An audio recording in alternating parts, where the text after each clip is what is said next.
Somewhere, deep in the Wisconsin wilderness, there's a place where woods meet water, and time meets space rather unexpectedly. Take a left, a right, then head straight until the road runs out. Upon reaching the river, sound your horn twice, flash your lights twice, then wait for someone to come for you. Someone will come for you. But don't be afraid, they're a friendly bunch. Welcome to Bend in the River.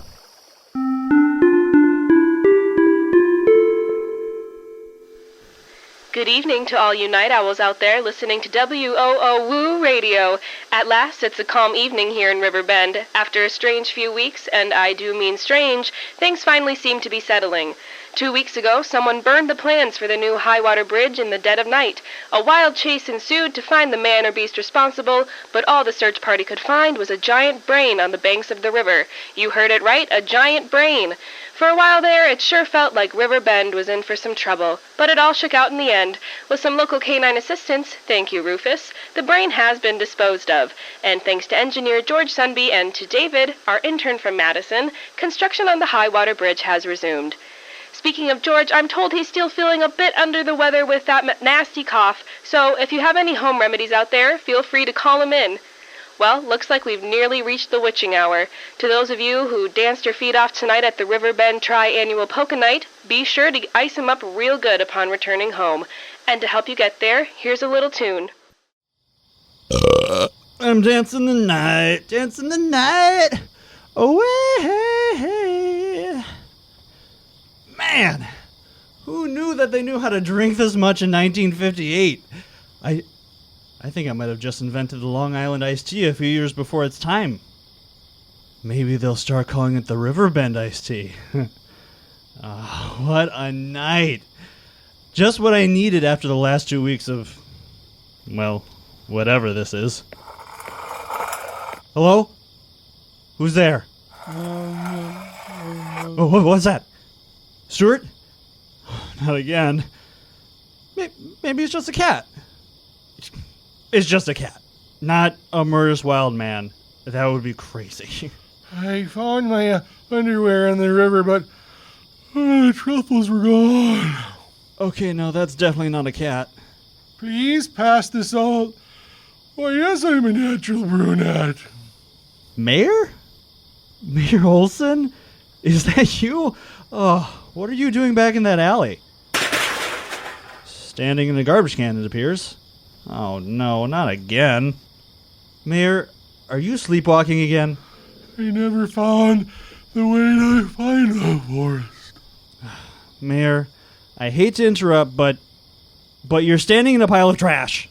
Such behavior is well beneath a politician of your stature. Or maybe about right, actually. Okay, Mayor. I'm just warning you. I'm going to walk toward you. I don't know why. It's a stupid idea.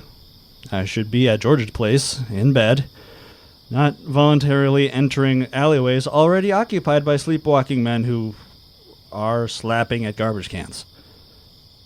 Mayor, are you okay? I'm going to give you a little shake here. Whatever you do, don't freak out. Oh, what was that? What are you doing, young man? I'm trying to help you, Mayor. Well, you scared me half to death. Well, what am I supposed to do? You're standing in an alleyway slapping a garbage can.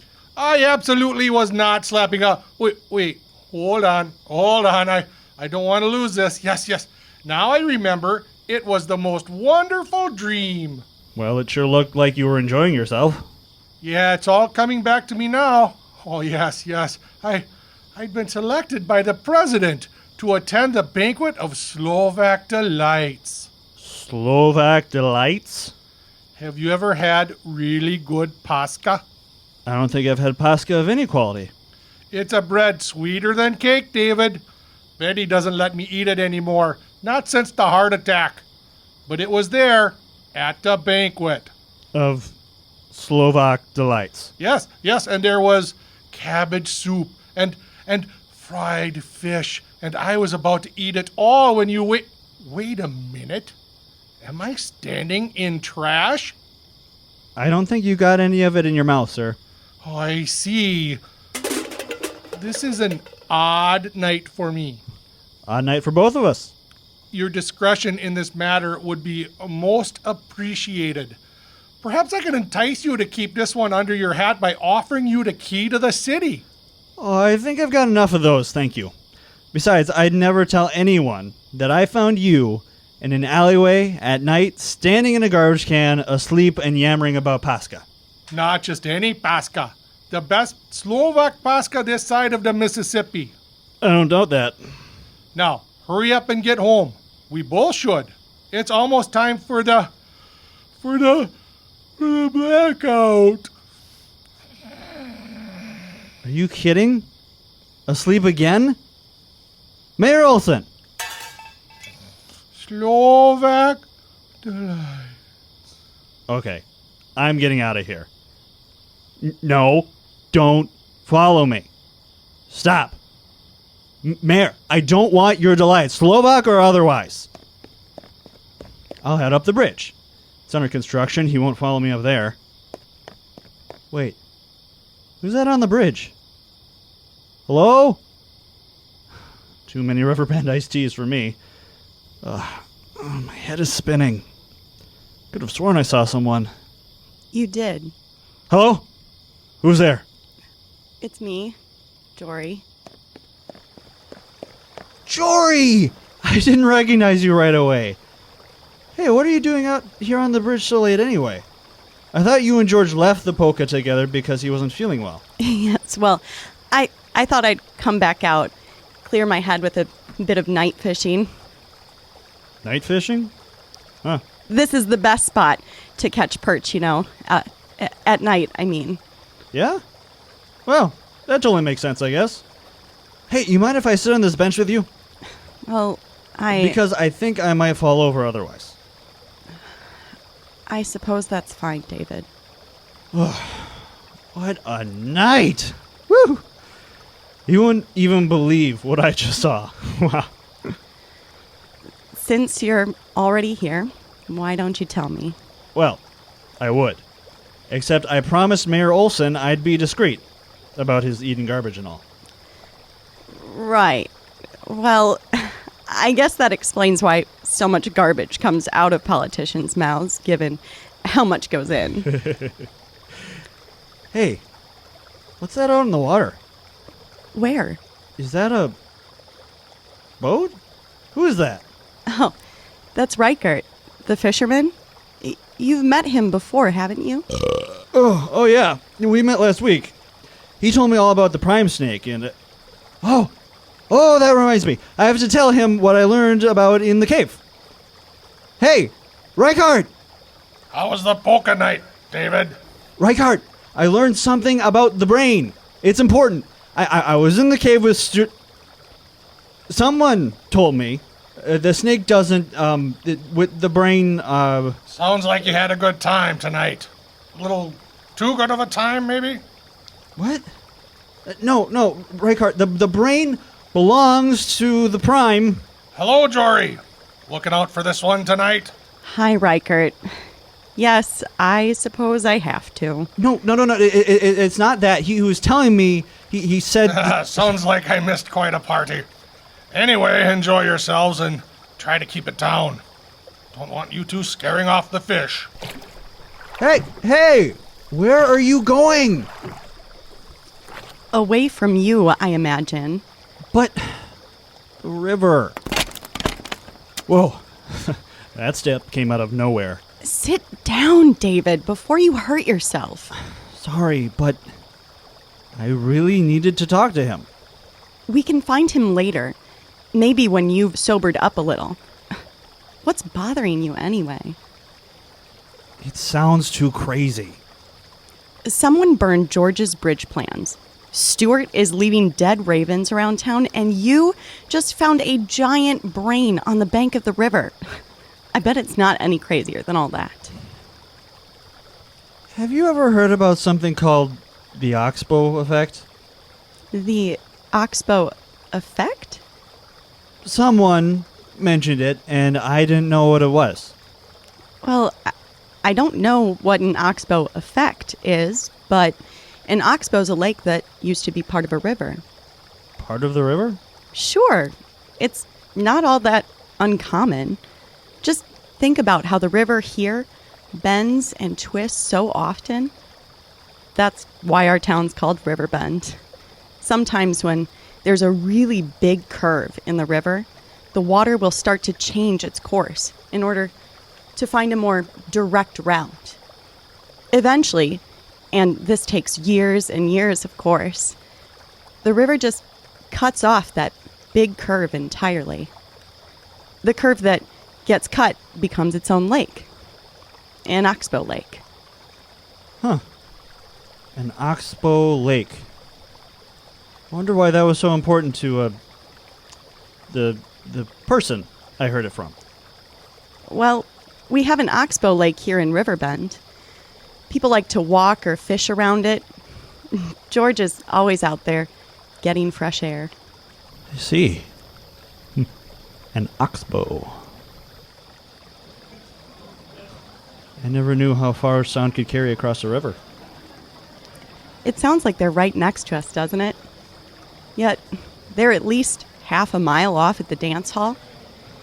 It's quite a trick the river pulls, making faraway things seem close. How's George? Is he feeling any better?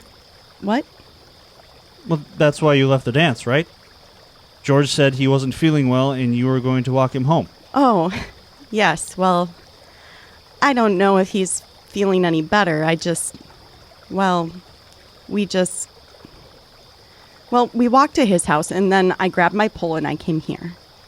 Right. Yeah. Fishing. Do you usually come fishing out here? Sometimes, for all the peace and quiet. I see.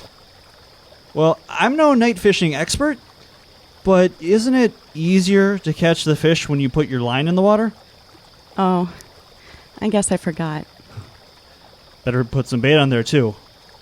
Here, let me open that can of worms for you. Not like I haven't opened up enough can of worms already. What did you say? Nothing. Just here. Let me see that hook. Do you think the worms know what's coming?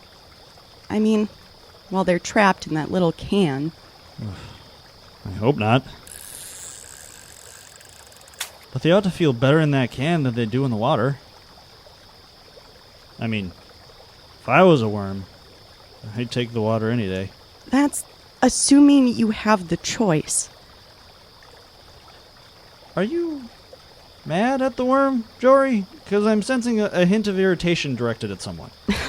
Alcohol sure has sharpened your observational skills. I don't like to brag. Consider their choice. Either stay in the can or get on the hook. Think about it, David. Is that really any choice at all? What do you mean? Men just don't understand. And how could you? All the options in the world are open to you. Did something happen with George? Let's just say there are a lot of ways a person can feel trapped. I don't understand. Probably because you're drunk. Or because you're a man. I am not. Not the first one, at least. Okay. So maybe I had my fair share of Riverbend iced teas, but that doesn't mean I can't listen. Can you try telling me what you mean? Think about the girls you've gone out with. No, don't shake your head like that, David. There must be someone around town you've got your eye on. I mean, I saw you at the dance. You're quite the Casanova. I don't think I've ever seen anyone under 70 polka quite so enthusiastically. Well, Especially with the over 70 crowd. Hey, those ladies can dance, all right? They've been practicing for like half a century. When you're just dating, it can be so fun. Stumbling all over your words, spending all your time together. But it gets gets complicated the older you get. At least, it feels that way for women. People start wanting different things from you. Suddenly you're 30 years old and things are just so different. Hey, Jory. What's in that little box you've got there? I don't know what you're talking about. The one in your hand. The one you're trying to hide from me. It's nothing. Hey, is that a ring box? Please, David, I don't want to talk about it. Whoa! Did George ask you to marry him? Oh, Jory, congratulations! We ought to get you a drink. Ought to get me a drink, too. David, I said I don't want to talk about it. For God's sake, I'm sitting on a bridge by myself in the middle of the night. Don't you think I might want some peace and quiet? Would it be okay to blame my cluelessness on the booze? Not a good excuse, but, well, I'm usually at least a little better at this sort of thing. Sure, David. Not much radio reception out here, I guess. For all you insomniac interlude callers out there, now's your chance to call in. I've had some wonderful conversations these last few weeks with a caller who's felt a little lost. Hoping to hear from you again, caller, wherever you are. Well, since you asked, I may as well come clean. I haven't had my eye on anyone around town, but maybe my ear. I've been listening to Insomniac's Interlude every night since I got here. There's just something about that voice. It's so comforting. That show's gotten me through plenty of tough times, too. I'm sorry, Jory. I shouldn't have pried. I shouldn't have yelled. I can go if I'm making you uncomfortable. I was only trying to get away from our garbage-eating mayor anyway. I thought you were being discreet.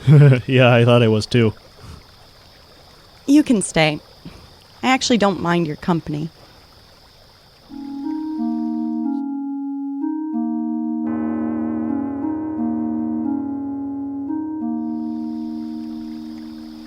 So, do you really not want to marry George? It's not that simple. When we first started dating, it felt like we had so much time. And now, it feels like if I get married, there's only one future for me. I'm just supposed to be somebody's wife and somebody else's mother. You're holding that ring box pretty tight there, Jory. If we get married, George can go out and build bridges for the rest of his life. He'll keep doing what he's always done. Except at the end of the day and on weekends, he'll get to be a father. But everything in my life, it'll change. I'll be a mother. All the time. Well, I mean, no one says you have to get married. Not everyone gets married. But you should have kids. That would be fun, right? It's super fun. And then eventually grandchildren, right? That wouldn't be bad just for the grandkids, right? But even if I wanted to get married and be somebody's wife and somebody's mother, what kind of world would I be bringing them into? Soviets flying over our heads, the constant threat of a bomb. Do you think it's a good idea to have children at all in this kind of world?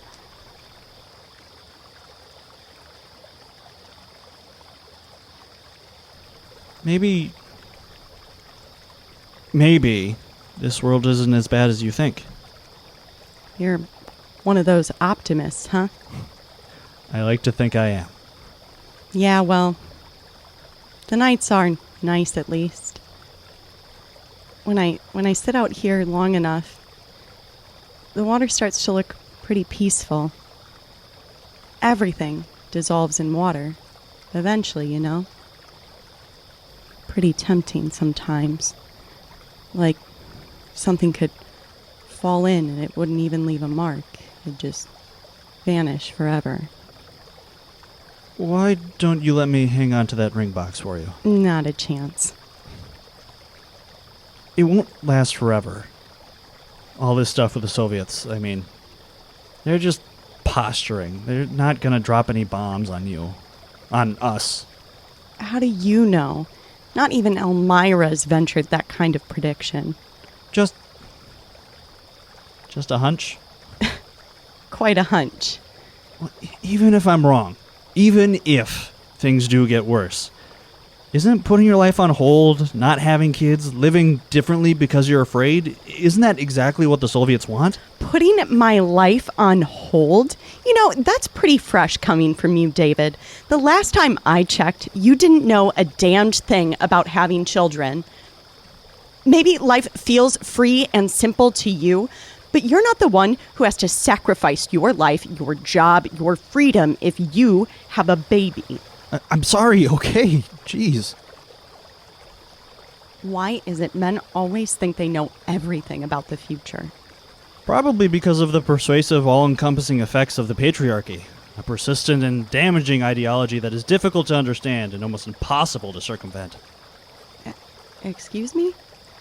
What do I know? I'm drunk, remember? 4! Bombs away! Take cover! What was that? That sounded kind of like... Whoa! Are you okay, David? Yeah, I'm fine. Jeez. I thought my head was pounding before. Hank, Harold, you stop right there. Just what do you think you're doing down there? I can see you. Come out right now. Yeah, sorry, Jory. You know, we were just... Shut it, Stars! We can't trust anyone, remember? Okay, so we're still working out a few kinks on our giant slingshot. And I'm a big enough man to admit it. Stars, I said be quiet. You'll give away our position. Seems like the explosion might have accomplished that all on its own, Stripes. Bald Eagle 1. Or wait, ain't you Bald Eagle too? I prefer to go by David, actually. And I'd prefer if you two idiots didn't keep trying to blow up Riverbend. What the heck did we do?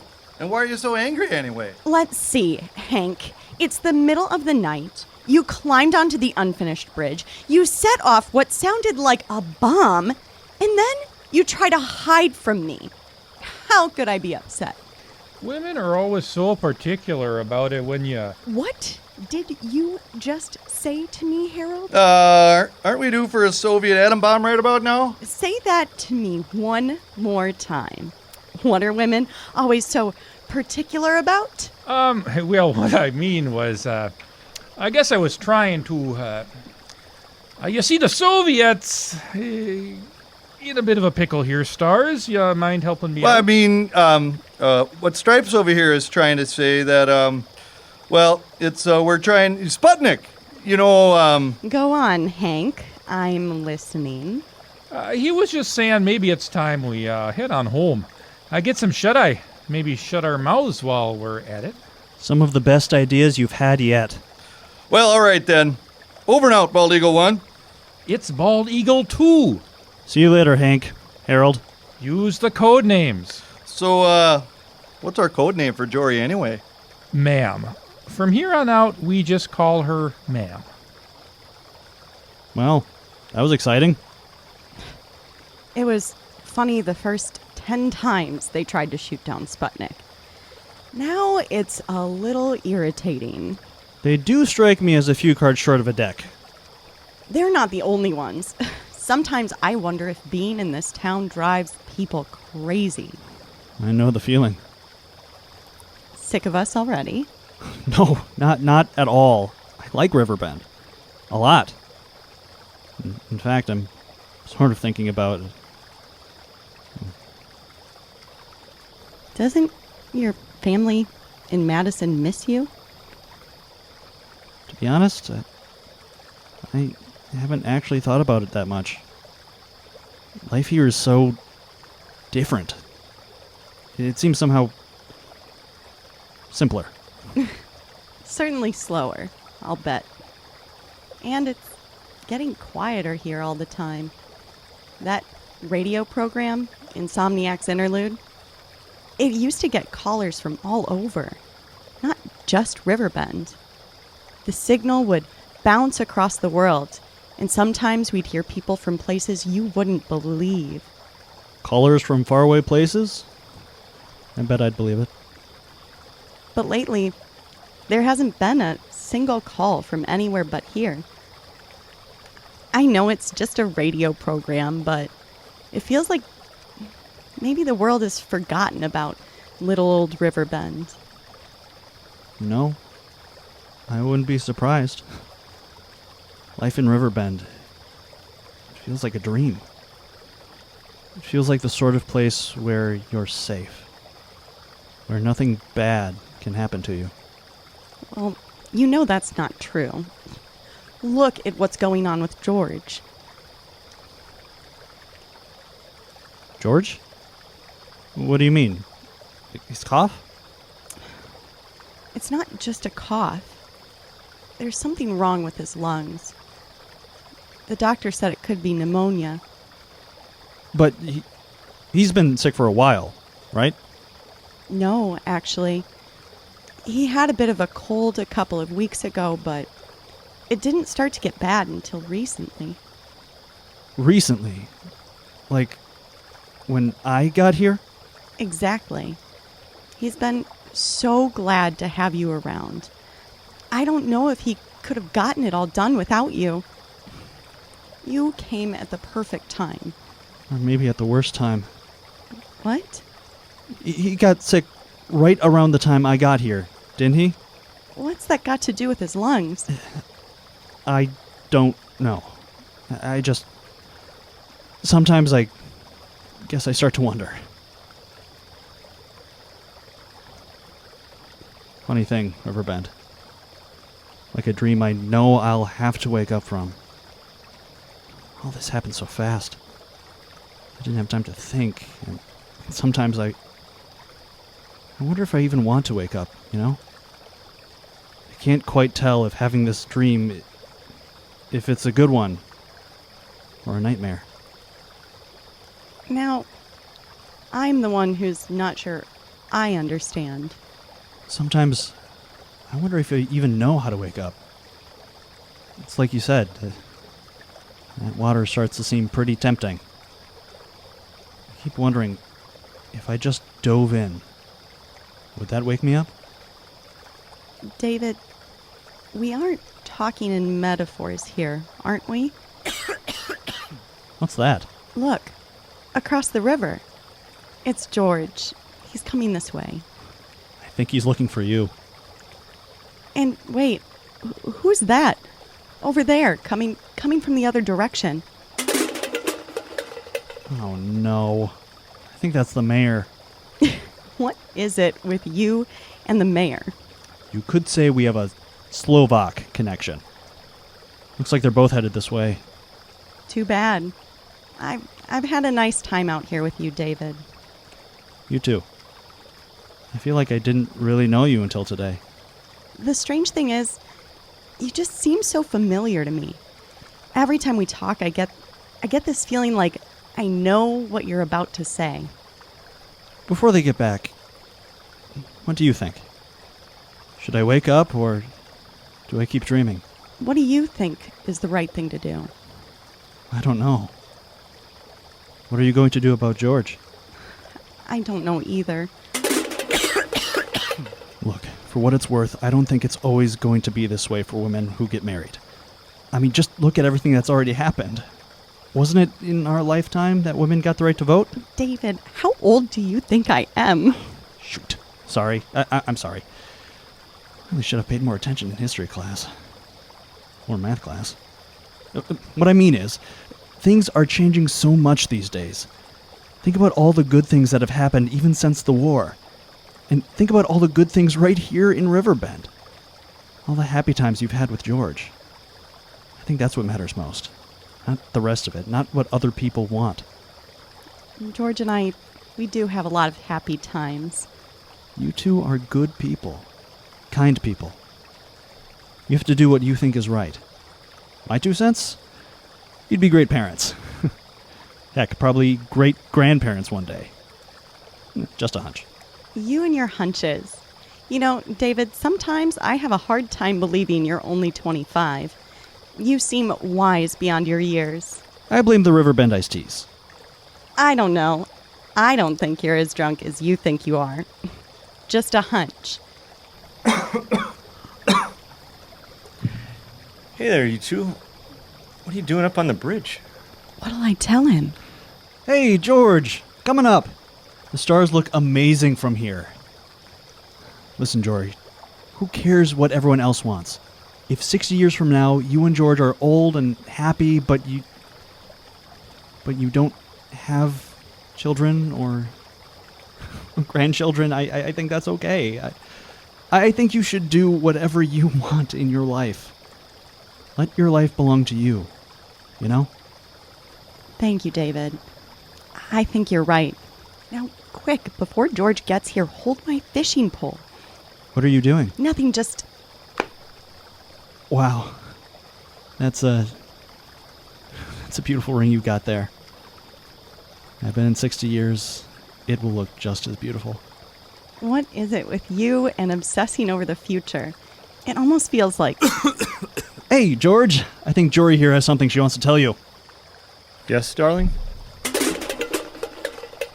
I'll go and, check in with the mayor. Mayor Olson! Mayor! Wake up! Prime Minister, could you please pass the sugar? Wake up, sir. You're dreaming. I what? Where am I? Oh, no. Was I eating garbage again? Were you back at the Slovak banquet? Oh, how did you guess? Were you there too? Yes! Yes! David, Mayor Olson, she said yes! Yes to what, Mr. Sunby? to marrying him. Oh, my. A hearty congratulations to you both. Good on you, George. You made the right choice. He's not the only one.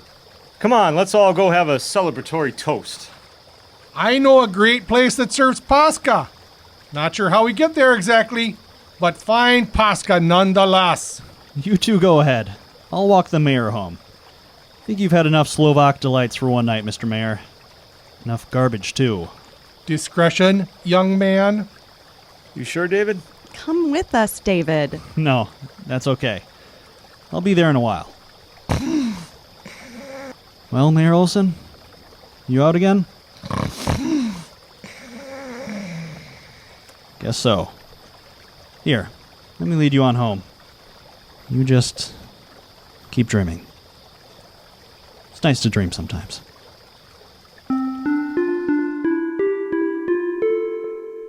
Bend in the River is a production of Blugold Radio and the Chippewa Valley Writers Guild, with support from the Eau Claire Community Foundation, the University of Wisconsin-Eau Claire Foundation, and the Eau Claire Regional Arts Center.